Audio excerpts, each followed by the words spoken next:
O movimento se organiza, como sempre, o movimento se organiza, propõe, defende, né, e consegue, muitas delas, né, foram implementadas, aliás, foram criadas, nem todas implementadas, né? Existe a política de saúde, né, das populações do campo, da floresta e das águas, né? Não chegou a ser também, né, totalmente implementada. Existe uma série de construções, né, que aconteceram nesse período, tanto a nível local, aqui no Acre. O Acre, por exemplo, se tornou referência com o sistema de incentivos aos serviços ambientais criados ali no ano de 2010, 2011, né? Trabalhando com um programa, com 7 programas, né, subprogramas, que visavam ter esse incentivo, né, do governo para desenvolver ações dentro dos subprogramas que foram delineados aqui. Só que apenas um, que é o ISA Carbono, ele vem sendo implementado, né? E no ISA Carbono, existe, né, o subsídio da borracha, que é direcionado para complementar, né, a borracha que eles produzem anualmente. Então, e toda uma outra construção né, do próprio banco, do BID, que investia muito aqui no governo para, né, apoiar projetos na base, né? Então, o governo aqui, ele tinha um diálogo com essa população que hoje não existe. Então, o governo atual é um governo, como eu já disse, que vai na contramão disso tudo. Inclusive, foi para a COP. Fazer o que lá a gente não sabe, porque ele não tem nenhum trabalho, né, de valorização do extrativismo, nenhum diálogo com essa população, né? E é um discípulo, aí, um seguidor do Bolsonaro também, que não teve o que mostrar na COP, a não ser muitas mentiras. Então, houve, durante algum tempo, a gente sabe que também era possível ter avançado mais, né? Acho que em 30 anos, dos quais apenas, eu acho que mais ou menos 20 anos, a gente teve aí sob a liderança de governos de esquerda, né, que conheceram o meu pai, conheceram a luta dele, né, e que fizeram, e que tiveram esse diálogo a partir disso, a partir dessa relação que sempre tiveram. O próprio Lula teve aqui no Acre várias vezes, né? Então, foram políticas públicas. O governo, né, o governo passado aqui era o governo da floresta, né? Eles tinham uma aproximação muito grande, eles traziam no projeto dele, esse projeto de base sustentável, que tinha como referência esse trabalho, né, feito, desenvolvido lá pelos seringueiros, né, e liderado pelo Chico. Então, a liderança dele, né, todo o trabalho que ele fez, serviu muito de referência, por exemplo, na educação local, né, a gente tinha um projeto que chama, eu nem sei se ainda tem hoje, Asas da Florestania, né, que foi criada pensando no projeto Seringueiro, né?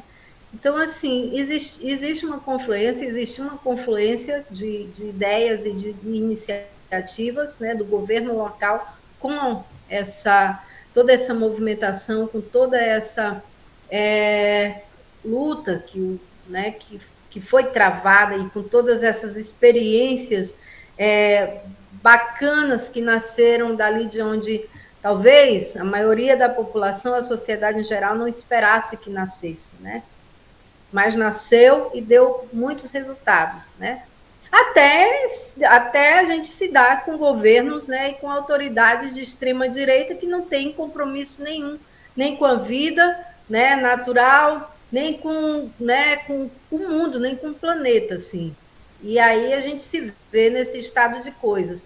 Porque é bem isso, aqueles que estão hoje à frente das políticas, eles não enxergam essa população, esse conjunto da população e a forma como eles se relacionam com seus territórios, sendo eles mesmos, né, também parte desse território, assim como nós somos parte desse todo, como o Eduardo frisou.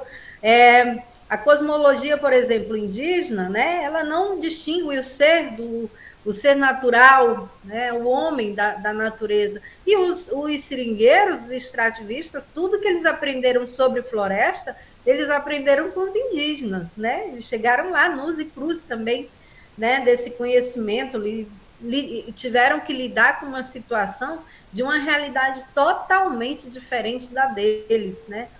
No começo isso foi difícil o suficiente para que houvessem, né, milhares de mortos, tanto por conta das doenças, como por conta, né, das onças, das cobras, de toda essa realidade, que não era a realidade deles, que eles não estavam preparados.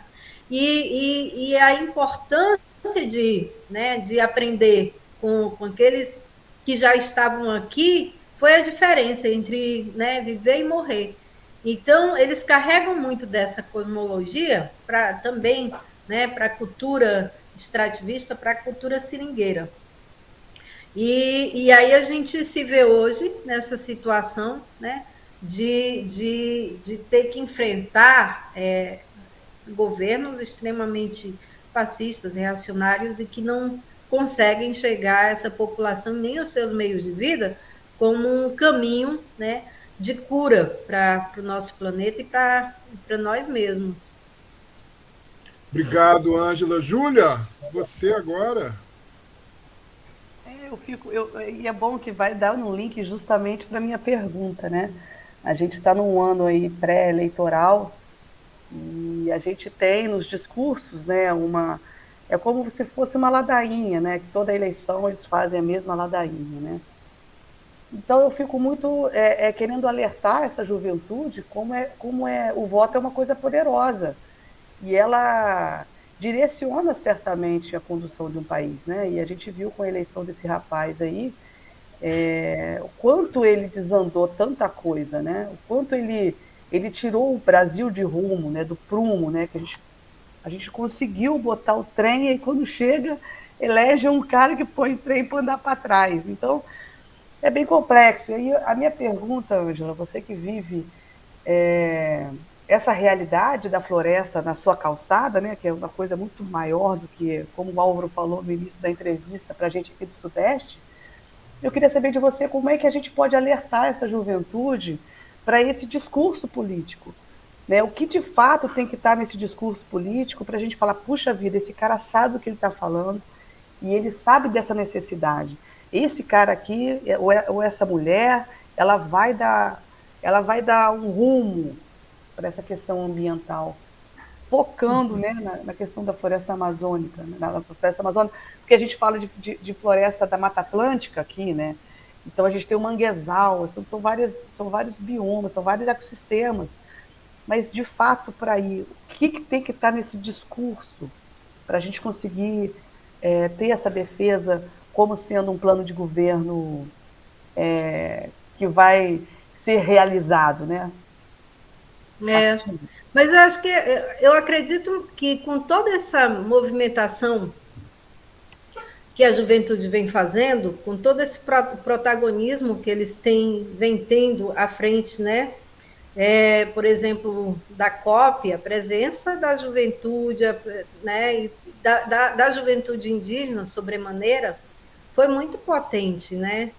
Não só pela fala da Chay Suruí, que foi maravilhosa, mas porque eles conseguiram se organizar e estar lá em grande número e dar o tom do que, na verdade, vem acontecendo no Brasil, né?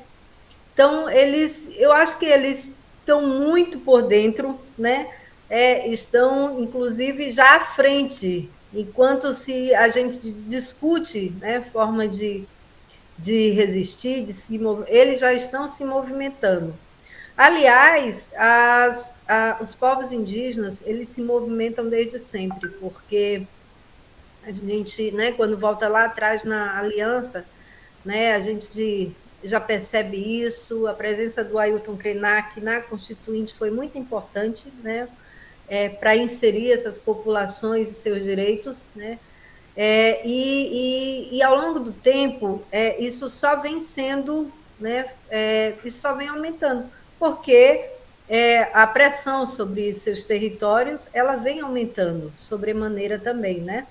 A busca pelos nossos recursos naturais, pela exploração desses recursos, tem colocado uma situação de pressão sobre essas populações. Então, a juventude, de um modo geral, está, aliás, muito preparada para enfrentar, mas, logicamente, existe uma camada da juventude que, por mais que esteja consciente, ela não tem a mesma condição de mobilidade, de mobilização que outras juventudes, né? Por exemplo, a juventude da floresta, por mais que saiba que esteja se movimentando dentro do seu território, também precisa estar fazendo isso, por exemplo, de forma cuidadosa, porque a gente ainda está tendo pandemia. E precisa fazer isso de forma presencial, porque eles não dispõem, né, de uma, como eu já falei, da comunicação que facilitaria tudo isso. Então, são vários os olhares sobre as várias juventudes, né? Mas sempre entendendo isso, que hoje, né, a tecnologia, ela e aí eu até me reporto também, o Álvaro tinha pedido para eu mencionar do empate, né? Hoje a tecnologia é o empate do século XXI, né? Dadas também, logicamente, né? Assim, todas as variáveis que envolvem isso, mas é um instrumento muito potente, né, de resistência e de empate. Porque o empate na década de 70, né, ele era também muito focado no diálogo, né? Ninguém chegava lá, né, vai disputar teçado com enxada, com foice, com não sei o quê. Era na base do diálogo e do convencimento. Em último caso, né, havia casos, de fato, que era preciso ter uma atitude mais, né, mais ativa e tentar se colocar né, ali para ver se conscientizava, se sensibilizava o povo, e eles não desmatavam e, né, não corria o risco de passar motosserra, né, num companheiro. Isso eles nunca iam fazer, talvez, né? Porque existia empates em que os desmatadores, né, aquele que estava com a motosserra, às vezes, era o mesmo cara, o mesmo seringueiro que teve a sua colocação grilada, tomada, que foi expulso e acabou tendo que virar trabalhador ali do fazendeiro, né? Então era comum, segundo né, os amigos do meu pai que fizeram empate com ele, que através de uma conversa se sensibilizasse essas pessoas. Então é isso que a tecnologia mostra hoje. E a juventude sabe usar isso a seu favor e a favor da sua luta.